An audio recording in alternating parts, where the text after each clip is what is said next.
Hi, ladies and gentlemen, boys and girls, good day. How are you? Today we are going to solve another question of additional max. Next, let me talk about the graph for absolute value function. Under the syllabus of SPM, you do not need to know how to sketch a graph of absolute value function, but you need to know how to interpret the graph of absolute value function, such as looking for range when the corresponding domain is given, and it was asked in SPM before. So let me talk about the graph of y equals x first. Suppose you are given this graph of y equals x. Alright, so you are given, you have to know how to interpret the domain from here. So this is the domain, alright, so that is the domain.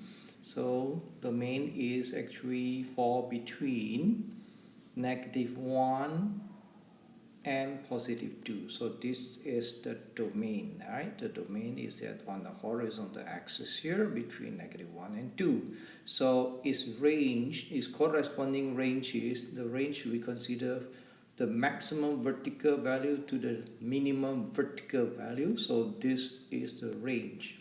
So the range cover from -1 to 2. So this is our range. Alright, so range is written as y greater than or equals to 1 but smaller than or equals to 2. So this is the corresponding range.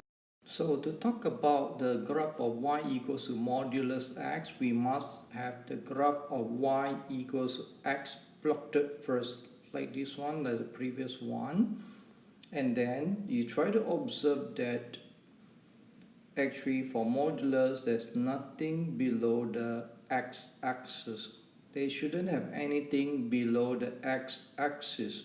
Okay, so what happened is that all this value must turn into positive. They must turn into positive. I repeat, it must turn into positive. Okay, so all this point must turn into positive. Alright, so for that we draw the graph, okay, and then yes, its values of -1 will become +1 here. So we mustn't have anything left behind below the x-axis because all this value is negative value. Alright, so y is modulus x, so y can only have positive value.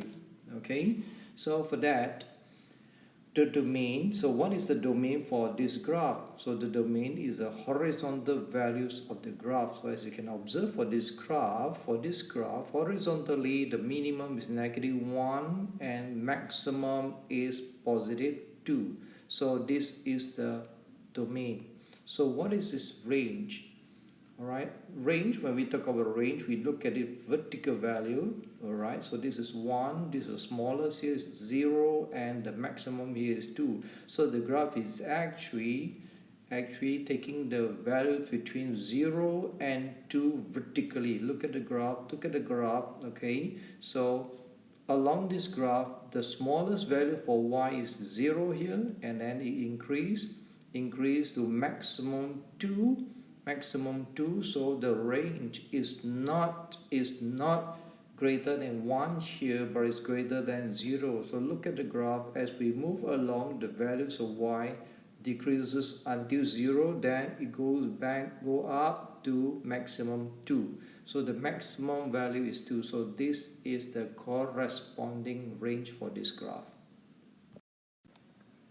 Okay, talking about the uses of absolute value function. So let me give you an example on the scalar quantity for which you have learned in physics. All these quantities cannot hold negative value, alright, such as length, area, volume, and mass.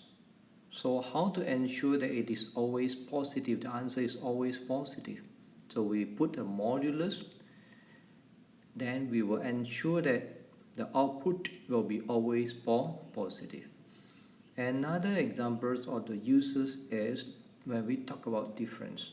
So for this example, we have a family here, Peter, who is 6 years old, his father 45 years old, his mother 40 years old, and his sister 4 years old. So when we talk about the difference in age between Peter and his family members, we need to use a modulus to ensure that the difference is always positive, such as the difference of his age and his father. We use Peter's age minus his father's age is negative 39. There's no meaning to talk about difference as negative 39. So by having a modulus in front, it turns into positive. So the same thing for mothers and sister. I hope you are clear about the concept for absolute value function and its uses. Alright, okay, I hope you understand that. See you. Bye bye. One Academy. You ask, we solve.